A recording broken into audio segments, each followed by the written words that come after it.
રામ બાપુએ ઊભું કર્યું છે.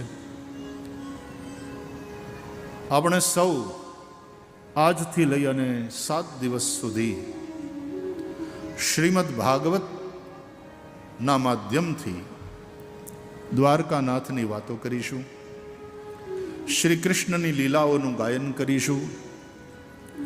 ભગવાને જે ઉપદેશ આપ્યા છે ભગવદ્ ગીતામાં વચન દ્વારા અને શ્રીમદ ભાગવતમાં પોતાની લીલા દ્વારા એ ઉપદેશોનું સ્મરણ કરીશું. જેમ પાણી ડોળું થઈ ગયું હોય, એ ડોળું પાણી પીવાય પણ નહીં, કારણ કે પ્રદૂષિત પાણીને કારણે જ મોટા ભાગના રોગ થતા હોય છે.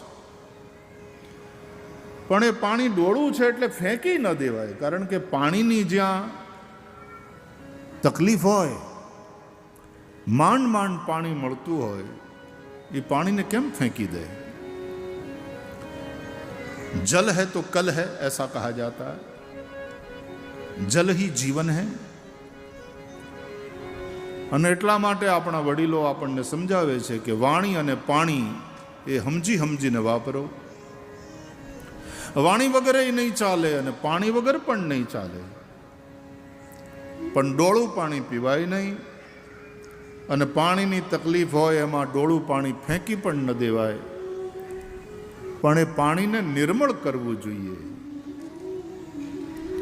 એક ઉપાય તો એ છે કે ગળને ગાળો. વસ્ત્રપૂતમ પીબેત જલમ, આવી શાસ્ત્રની આજ્ઞા છે. વસ્ત્રથી પવિત્ર કરી અને એ જળને પીવું. એનો અર્થ બેનો, ગળનું બાંધવું, ગળને ગાળીને પીવું. એમાં પૂરા આવે, એમાં બીજા બધો કચરો આવે અને આપણા પેટમાં જાય, એ બરાબર નહીં. જેમ પાણી પ્રદૂષિત હોય છે અને શરીરની અંદર અનેક પ્રકારના રોગ ઉત્પન્ન કરે, એમ ઘણીવાર આપણી વાણી પણ પ્રદૂષિત થઈ જાય છે. અને પ્રદૂષિત વાણી એ સાંભળવાથી, બોલવાથી આપણા મનની અંદર રાગદ્વેષના રોગ ઉત્પન્ન થાય. તો પછી જેમ શરીરને કષ્ટ પડે, એમ મનને ક્યાંય ચેન ન હોય, શાંતિ ન હોય. મનમાં વ્યગ્રતા હોય, અશાંતિ હોય. આપણી હાવ તળપદી ભાષાનો શબ્દ છે અહક થાય, સુખ ન લાગે, અહક થાય. એટલે વાણી અને પાણી એ બંને દૂષિત ન હોવા જોઈએ.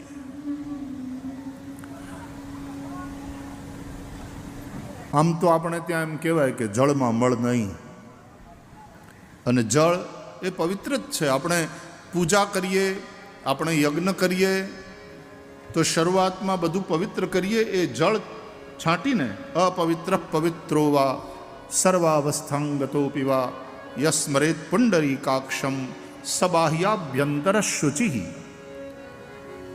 આવું કહીને આપણે પવિત્ર કરતા હોઈએ છીએ. આપણી જાતના ઉપર પણ માર્જન કરવાનું અને પોતાની જાતને પવિત્ર કરવાની, અને જે કંઈ પૂજા દ્રવ્યો હોય જેનાથી આપણે ભગવાનની પૂજા કરવાની છે, એ બધા પૂજા દ્રવ્યોને પણ પાણીથી પવિત્ર કરવાના. પાણી પવિત્ર જ છે અને પવિત્ર કરનાર છે. એમ વાણી પણ જો ભગવાન માટે વપરાય, ભગવાનને હૃદયમાં રાખીને બોલાય, તો વાણી પવિત્ર જ છે. સંતોની વાણી એટલા માટે પવિત્ર છે. એ વાણી સાંભળતા આપણને શાંતિ એટલા માટે થાય છે. એ વાણી સાંભળતા આપણું મન એટલા માટે પવિત્ર થાય છે કે એ વાણી નિર્મળ છે. સત્યવાણીની અદ્ભુત શક્તિ, એ ખોટું બોલી ન ખોવી. સત્ય છે ને, એ વાણીનું તપ છે. સત્યપૂતમ વદેત વાક્યમ, સત્યથી પવિત્ર કરી અને વાણી બોલવી. વસ્ત્રથી પવિત્ર કરી અને પાણી પીવું. દ્રષ્ટિપૂતમ ન્યસેત પાદમ, આ બધા ભાગવતના ઉપદેશો છે. દ્રષ્ટિથી પવિત્ર કરી જમીનને અને પછી ડગલું ભરવું. એનો અર્થ દ્રષ્ટિથી પહેલા ધરતીને પવિત્ર કરવી, મતલબ પહેલા જોઈ લેવું ત્યાં કીડા મંકોડા જીવજંતુ તો નથી ને વાલા. આપણો પગ પડે અને નિર્દોષ જીવડા મરી જાય, આપણને પાપ લાગે. અજાણે એવું થાય, એ પાપનું પણ પ્રાયશ્ચિત ગૃહસ્થ માણસે કરવું પડે છે. તો બને ત્યાં સુધી જીવ હિંસા ન થાય એનું આપણે ધ્યાન રાખવું જોઈએ. અને એટલા માટે દ્રષ્ટિપૂતમ ન્યસેત પાદમ, પગલું માંડવું ધરતીને દ્રષ્ટિથી પવિત્ર કરીને, એટલે કે જોઈ જોઈને હાલવું, જોઈ જોઈને ડગલા ભરવા. કોઈ મરી ન જાય એ અર્થમાં પણ, અને જોઈ જોઈને ડગલા ભરવા એનો મતલબ એમ કે આપણે કુમાર્ગે ન જઈએ, જોઈ જોઈને ડગલા ભરવા. ન જાવું ન જા કુમાર્ગે કદાપી, ન જાવું ન જાવું કુમાર્ગે કદાપી, વિચારી વિચારીને એ વિચારી વિચારીને ડગલા ભરું છું, પછી મને જ્યાં ગમે ત્યાં હરું છું ફરું છું, મને જ્યાં ગમે ત્યાં હરું છું ફરું છું. વિચારી વિચારીને વિચારી વિચારીને ડગલા ભરું છું, મને જ્યાં ગમે ત્યાં હરું છું ફરું છું, મને જ્યાં ગમે ત્યાં હરું છું ફરું છું. શું પૂછો મુજને કે હું શું કરું છું, શું પૂછો મુજને કે હું શું કરું છું, મને જ્યાં ગમે ત્યાં હરું છું ફરું છું, મને જ્યાં ગમે ત્યાં હરું છું. પૃથ્વીના પટ ઉપર ભગવાને આપણને રમતા મૂક્યા છે. ફરો, આનંદ કરો, જ્યાં ગમે ત્યાં, તમને જ્યાં ગોઠે ત્યાં તમે રહો. પણ જ્યાં જાઓ ત્યાં સમજી વિચારીને જાઓ. જે દિશામાં ડગલા ભરો સમજી વિચારીને ભરો. આવી સીધી સાદી વાત. દ્રષ્ટિપૂતમ ન્યસેત પાદમ.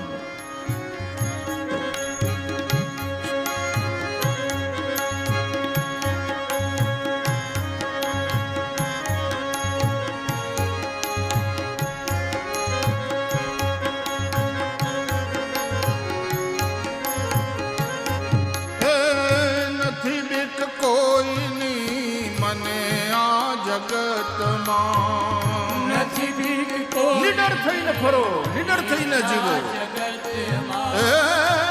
નથી બીક કોઈની મને આ જગતમાં, નથી બીક કોઈની. પણ નિડર થઈને કોણ ફરે? ફક્ત એક મારા, ફક્ત એક મારા પ્રભુથી ડરું છું.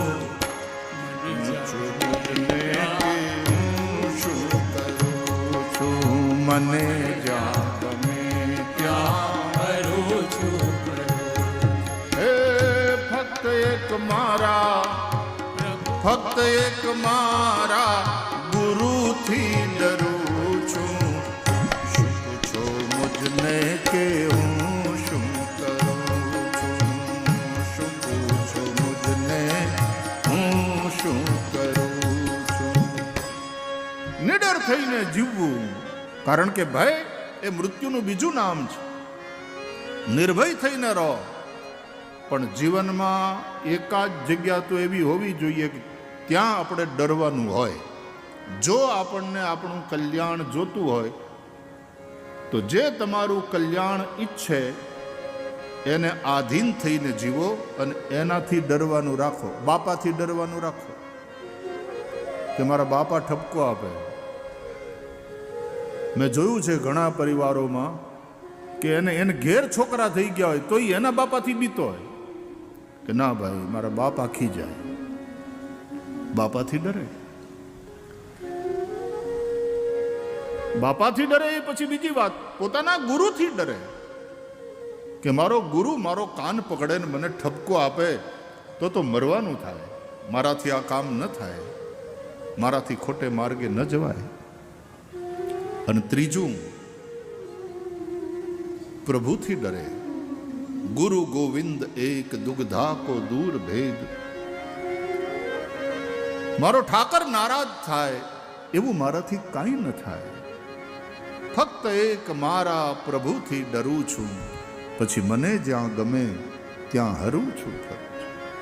ધર્મની મર્યાદાને લઈને, દ્વારકા વાળાને માથે રાખીને, ગુરુનો થોડો મનમાં ભય રાખી, એની મર્યાદા રાખીને, જ્યાંથી કોક તમને એમ કહે ભાઈ આ ખોટું કર્યું બાપા તે, દ્વારકા વાળો રાજી રહે એમ જીવો બાપા, એની કૃપા છે, આનંદ કરો, વ્યસન ન કરાય બેટા, ખોટે માર્ગે ન જવાય, ખોટા કામ ન કરાય. આપણા હરિહરાનંદ બાપુ એની પેલી માળા, બહુ પ્રસિદ્ધ પદ છે ને આપણું ભજન, ગુરુજીના નામની હો માળા છે ડોકમાં.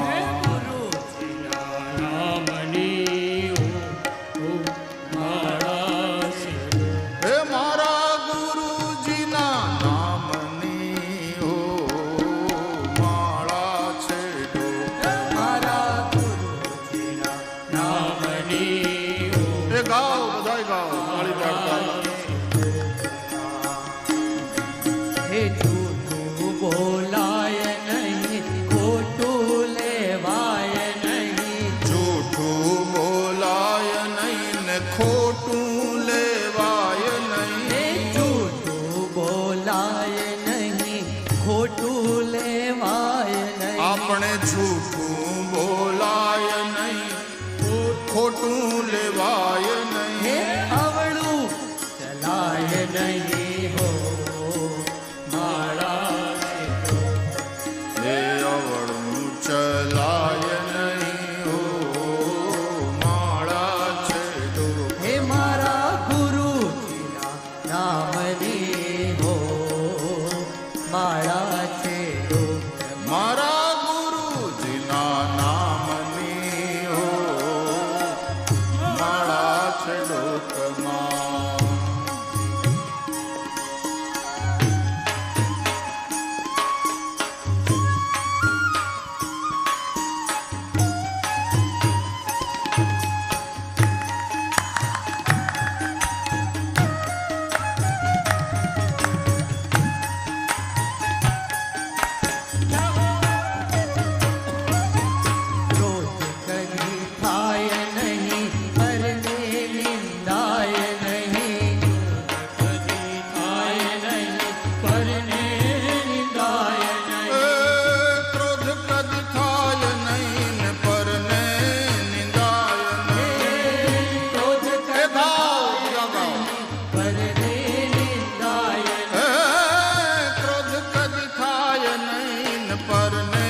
મર્યાદાથી આપણે બધા બંધાયેલા છીએ. એ મર્યાદાનું નામ જ છે ધર્મ.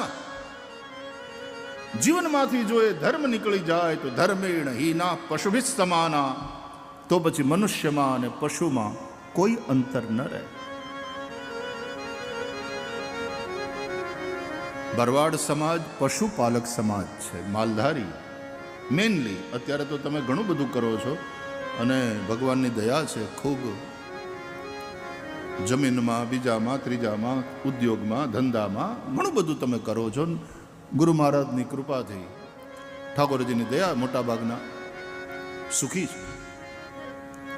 શિક્ષણ પણ ધીમે ધીમે વધતું જાય છે. પણ મૂળે પશુપાલક. દ્વારકાનાથ માટે એટલા માટે પ્રેમ, એ એટલા માટે આપણો ઈષ્ટ, એને એટલા માટે ધણી ધાર્યો કે એ ગોપાલ છે, પશુપાલક છે. આ શ્રીમદ ભાગવત લખ્યું જ ને તમે, શ્રીમદ ભાગવત ગોપ જ્ઞાન ગાથા. કૃષ્ણ પણ ગોપ છે, તમે બધાય ગોપ છો. ગોવાળીઓ, એ ગોવાળિયામાં કૃષ્ણ વડો ગોવાળિયો. 360 એ ગોવાળ ટોળે મળ્યા, એમાં વડો રે ગોવાળિયો કોણ થાશે? એ જાગને જાગવા કૃષ્ણ ગોવાળિયા, કૃષ્ણ ગોવાળિયા. અરે તુજ વિના ધેણમાં કોણ જાશે? આપણો શબ્દ છે ધણ. તુજ વિના ધેનમાં કોણ જાશે? એ જાગને જાગવા દૈતણા દૈથરા અને ઘીતણા ઘેબરા, કઢિયેલા દૂધ તે કોણ પીશે? આવું આપણે પાયું આપણા ગોપાલ કૃષ્ણને, અને એના પ્રસાદ રૂપે આપણે આવું જ બધું પીધું. આ જ પીવાય ને આ જ ખવાય, એના સિવાયનું ન ખવાય, એના સિવાયનું ન પીવાય. આપણે કૃષ્ણની બિરાદરીના છીએ. માલધારી પોતે દૂધ પીવાને બદલે પોતે ઘી રોટલા એવું ચોખ્ખું ખાવાને બદલે દૂધ ભરી દે ડેરીઓમાં. એ સારું છે, આપણે પશુપાલક છીએ, એ આપણો ધંધો છે, એવું કરવું પડે, કરવું જોઈએ, ધંધો છે. કૃષિ ગોરક્ષ વાણિજ્યમ, કૃષિ ગોરક્ષ વાણિજ્યમ વૈશ્યકર્મ સ્વભાવજમ. પણ એ રૂપિયાથી પછી આપણે ફાક્યું લઈ આવીએ અને એ ફાક્યું ખાઈએ દિવસમાં કેટલી બધી. એ રૂપિયાથી આપણે ન પીવાનું પીએ તો ક્યાંક દ્વારકા વાળો રાજી નહીં એમાં. દૈતણા દૈથરા, અરે જે તે કચરો છે ને એ પેટમાં ન રાખે સાચો ગોવાળિયો હોય ને. એ અટાણે જે કચરા વધ્યા છે નાના નાના શહેરોની અંદર પણ, ફાસ્ટ ફૂડ જેને તમે કહો છો, ચાઉમીન. મેં પૂછ્યું કે આ શું છે, તો કે એ એક આઈટમ છે. નાના નાના શહેર સુધી પહોંચી ગયું. ના once in a while it's okay, ત્યાં સુધી ઠીક, કોગદી વળી ત્યાં સુધી. પણ છોકરાઓને આપણા રોટલા ભાવે નહીં. જો કે તમારામાં તો એ નહીં થતું હોય, પાક્કી વાત. પણ બાજરાના રોટલા અને હવારના પોરમાં ટોપરિયા આપણા છોકરા ન ખાય, એને બદલે બ્રેડ અને બટર, એ આપણો ખોરાક નહીં. આ બધું જે વિદેશનું છે એ આપણો ખોરાક નહીં. માલધારી તો હવારના પોરમાં ક્યાં ગયો ભરતભાઈ? 2 તાહળી દૂધ પી જાય. મને કે ત્યાં સુધી મને આમ અડપ જ ન આવે. ઘણાને ચા પીવે નહીં ત્યાં સુધી અડપ ના આવે. અને એ મને કહેતો હતો, મને કે હવારના પોરમાં મારે 2 તાહળી દૂધ જોઈએ. મેં કીધું તું ગમે એ વેપાર કર, પણ રેજે આવો જ, તારું ખાનપાન આવું જ રાખજે, વ્યસનથી આઘા રહેજો. દહીં તણા દહીં થરા અને ઘી તણા ઘેબરા, કઢિયેલા દૂધ તે કોણ પીશે, એ જાગને જાગવા. એટલે આપણા વડીલો, આપણા બાપાના બાપા કેવા કડે ધડે, કારણ કે શારીરિક પરિશ્રમ, ખોરાક ખાચા અને દ્વારકાનાથનો ભરોસો. એટલે જાજી ચિંતા નહીં કે દેવ દ્વારકા વાળો બધું હરખું કરશે. એ માથે બેઠો ધણી વાળો માથે બેઠો, પછી હેની ચિંતા. એટલે લાંબુ જીવતા હતા, નિરોગી જીવન જીવતા હતા. એક ગામમાં, આખા વિસ્તારમાં બધાને લાંબી આયુષ્ય, 100ની નીચે તો કોઈ મરે જ નહીં. બધા લાંબુ જીવન, નિરોગી જીવન જીવે. એટલે પત્રકારોને રસ પડ્યો, તો એ ગામમાં ગયા કે ભાઈ આપણે ઇન્ટરવ્યૂ કરીએ આ બધાનું, આ દેખાડવું જોઈએ, આપણે લોકો સુધી આ વાત પહોંચાડવી જોઈએ. તો એ પત્રકારો ગયા એ ગામમાં, લોકોને મળ્યા કે ભાઈ તમારા ગામમાં બધા 100 વર્ષની ઉપર જીવે છે, એ વાત સાચી? તો હા, હાવ સાચી વાત. અમારા ગામમાં 100ની પહેલાં તો કોઈ જાતું જ નથી. અકાળ મૃત્યુ અમારે ત્યાં થતું નથી. મોટા પહેલાં નાના મરતા નથી. મોટાએ નાનાને કાંધ આપવી પડતી નથી. આ રામરાજ્યની એક નિશાની છે કે મોટાએ નાનાને પોતાની નજર સામે મરતા જોવા પડતા નથી. એ પણ રામરાજ્યની એક નિશાની છે, રામરાજ્યનું એક લક્ષણ છે. બધા પૂર્ણ આયુષ્ય ભોગવીને જાય છે. તો અમારે ત્યાં બધા નિરોગી અને લાંબી આયુષ્ય ભોગવે. એ કે એનું કારણ શું? તો કારણ ભાઈ શું, અમે ચોખ્ખી હવા છે, અમારા ખાનપાન ચોખ્ખા, અને કોઈ વ્યસન છે નહીં, અને ઉપરવાળાનો ભરોસો. એટલે અમે કાંઈ ખોટી ચિંતા બળી મરતા નથી. અને ગામમાં હંપ છે, મહેનત કરીએ છીએ અને મહેનતનો રોટલો ખાઈએ છીએ. એ કે અમારા ગામમાં તો તમને રોગની વાત જવા દો, કોઈ દુબળો પાતળો માણસ તમને નહીં મળે. એ કે હા, એ વાત સાચી. અત્યાર સુધીમાં અમે જેને જેને મળ્યા બધા કડે ધડે છે, બધા મજબૂત. પણ એ કે ન મળે, અમારા ગામમાં કોઈ દુબળો પાતળો તમને જોવા ન મળે. એમાં એક દુબળો પાતળો વયો આવતો હતો હાથમાં બેગ લઈને. એટલે પત્રકારોએ કહ્યું, ઉભારો, તમે એમ કહો છો કે અમારા ગામમાં કોઈ દુબળો પાતળો પણ જોવા નહીં મળે? આજો આવે, હાવ અડી રહ્યો છે. કેવો દુબળો પાતળો, લેંઘો ને એની માથે બુસ્કોટ પહેર્યો છે અને હાથમાં બેગ છે. આ દુબળો પાતળો નથી? એ તો કે હા, એ દુબળા પાતળા ખરા. તો કે તમારા ગામના નહીં? તો કે અમારા ગામના ખરા, ડૉક્ટર છે. હવે આવા બધા જ્યાં રહેતા હોય ત્યાં ડૉક્ટર બચાડો ભૂખ્યો જ મરે ને. અને અમે કહીએ છીએ કે ભાઈ તું વયો જા, અહીંયા તારું નહીં હાલે દવાખાનું, અમે કંઈ માંદા પડતા નથી, ને કદાચ માંદા પડીએ તોય અમે દેહી ઓહડિયા કરીએ છીએ જેની કોઈ સાઈડ ઇફેક્ટ ન હોય. તો આવું ખાવાવાળા, આવું જીવન જીવવાવાળા ગોપ, આ ગોપ જ્ઞાન ગાથા છે. એમાં વડોરે ગોવાળીઓ કોણ થશે? શ્રી કૃષ્ણ દ્વારકાધીશ ગોપાલ છે. તમે બધા પશુપાલક છો. ભગવાન શિવ પશુપતિ છે. પશુનામ પતિમ પાપનાશમ પરેશમ ગજેન્દ્રસ્ય કૃત્રિમ વસાનમ વરેણ્યમ. ભગવાન શિવ પશુપતિ છે અને ભગવાન કૃષ્ણ પશુપાલક છે.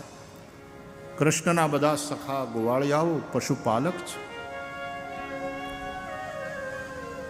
પશુપતિ મહાદેવ. પશુ એટલે કોણ ખબર? પાશબદ્ધ જે છે તે પશુ છે. પાશથી જે બંધાયેલો એ પશુ. આપણે આપણા પહુડાને બાંધવા પડે, એના ખીલા હોય. સવારે દોઈને પછી ગાયને છોડી મૂકીએ ને એટલી ધણમાં જાય. પણ હાંજ પડે ધણ પાછું આવે અને ગાયને પોતાનું વાછરડું સાંભળે. અહીંયા વાછરડું ખીલે બાંધેલું ભાંભરતું હોય અને ગાય ગોંદરેથી ગામમાં આવે ને એટલે ઉતાવળા પગલાં ભરતી હોય. પણ એમાંય પોતાની શેરીમાં જ્યાં પહોંચે અને પોતાના વાછરડાને ભાંભરતું સાંભળે ત્યાંથી તો ગાય હળી મૂકે, દોટ મૂકે અને પોતાના વાછરડા પાસે જાય, વાછરડાને ચાટવા માંડે, વાછરડું ધાવવા માંડે ગાયને. આ આપણી સંસ્કૃતિના આ દ્રશ્યો આપણે જોઈને મોટા થયા છીએ. હું પણ ગામડામાં જન્મ્યો, ગામડામાં મોટો થયો. હું તે ગાયને ધણમાં મૂકવા જાતો. મેં તે ઢૂંઢિયાની વાહે માંડવી ખેંચી છે. મેં તે મરણા હેંક્યા છે ખળાવાડીમાં પગર નાખ્યા પછી. રાતના વાહુ એના માટે પણ ખેતરમાં ગયા છીએ. આ એરોપ્લેનમાં તો હમણાં ફરતા થયા જ્યારથી આ કથાની દોડાદોડી વધી ત્યારથી. બાકી ગામડાનું જીવન જીવ્યા છીએ અને તેથી એની મજા પણ માણી છે એટલે ખબર છે. હાવ ફળિયામાં ખાટલા નાખીને ન્યા જ હુતા હુતા ચાંદરણા ગણતા ગણતા કંઈ ઊંઘ આવી જતી ખબર નહોતી પડતી. આ ભે ટાંગ્યો ચંદરવો ને એને છેડે બુટ્ટા. ચંદરવો જોયો ને જોતા જ મનને ગમી ગયો. ચંદરવો અમથોએ આમે આપે ઉરમાં રમી રહ્યો. તોય કોઈએ આવી વેર્યા મહી તારકના મુઠ્ઠા. આ ભે ટાંગ્યો ચંદરવો અને એને છેડે બુટ્ટા. એ આકાશ દર્શન કરતા કરતા બાળકો સૂઈ જતા અને એ જિંદગી જીવ્યા છીએ આપણે સૌ. તમે તો એ જ જિંદગી જીવો છો. શહેરમાં ગયા પછી વાત જુદી, થોડું પરિવર્તન થયું. અમારા ભાગમાં પણ હવે એવું બહુ રહ્યું નથી, પણ એવું જીવ્યા છીએ. બચપણ એ રીતનું ગયું છે. પ્રકૃતિ સાથેનો સીધો નાતો. તો આપણા ખાનપાન શુદ્ધ હોય, પ્યોર હોય. દૂધ વેચી અને આપણે ફાકીના પડીકા. મને તો પહેલાં ખબર નહોતી કે આ ફાકી માવા. એક જણ આમાં કરતો હતો ને, મને તો એમ કે રામદેવ બાપાએ સમજાવ્યું છે એ પ્રમાણે કંઈક કરતો હશે. આમ વાળ ખરીને મને કે નહીં, એ ફાકીની તૈયારી કરે છે ને આમ કંઈક કરવું પડે. કેન્સરના પડીકા છે વાલા. અને એને એના જેવું બીજું જે ન પીવાનું હોય એવા કેટલાય વ્યસનો છે. એનાથી પશુપાલક દૂર રહે, એનું ખાનપાન શુદ્ધ હોય. પશુપતિ મહાદેવ એ આપણા હૃદયમાં બેઠો. એ પશુપતિ અને પશુપાલક આપણો દ્વારકાધીશ, એ હરિ અને હર એ બંને એક જ છે. બંને આત્માના સ્વરૂપે આપણા હૃદયમાં રહેલા છે. ભગવાન શિવ પણ આત્મા છે સૌનો. આત્મા ત્વમ ગિરિજા મતિ સહચરા પ્રાણા શરીરમ ગૃહમ પૂજા તે વિષયોપભોગ રચના નિદ્રા સમાધિ સ્થિતિ સંચાર પદયો પ્રદક્ષિણ વિધિ સ્તોત્રાણી સર્વાગિરો યદ્યત કર્મ કરોમિ તત્તદખિલમ શંભો તવારાધનમ. ભગવાન શિવ આત્મા હૈ સબકી. અને ભગવાન કૃષ્ણ પણ કહે છે ઈશ્વર સર્વભૂતાનામ હૃદ્દેશે અર્જુન તિષ્ઠતિ. ઈશ્વર પ્રાણી માત્રના હૃદયમાં રહેલો છે. ભગવાન શિવનું એક નામ છે ઈશ્વર. ઈશાન્યામ ઈશ્વરાય નમઃ. ઈશાનમાં ઈશાન ખૂણો છે. અગ્નિ ઈશાન નૈઋત્ય વાયવ્ય 4 ખૂણા આપણે ભણ્યા ને, એમાં આ ઈશ્વરનું સ્થાન એ ઈશાન ખૂણામાં છે. પૂર્વમાં ઇન્દ્ર, અગ્નિ ખૂણામાં અગ્નિદેવ, દક્ષિણમાં યમ, નૈઋત્યમાં નિરુતિ, પશ્ચિમમાં વરુણ, વાયવ્યમાં વાયુ અને ઉત્તરસ્યામ કુબેરાય નમઃ. ઉત્તર દિશામાં કુબેરનું સ્થાન. ઉર્ધ્વાયામ બ્રહ્મણે નમઃ. અધોદિશી અનંતાય નમઃ. આમ 4 દિશા, 4 ખૂણા, ઉપર અને નીચે, એમ થઈને 10 દિશામાં આ 10 દિગ્પાળ કહેવાય. આપણા શાસ્ત્ર અનુસાર આપણે એને વંદન કરીએ છીએ. શ્રીમદ ભાગવત અનુસાર શ્રી કૃષ્ણ પરમાત્મા એ સૌનો આત્મા છે. એ આપણો આરાધ્ય છે. એ અંદર બેઠો છે.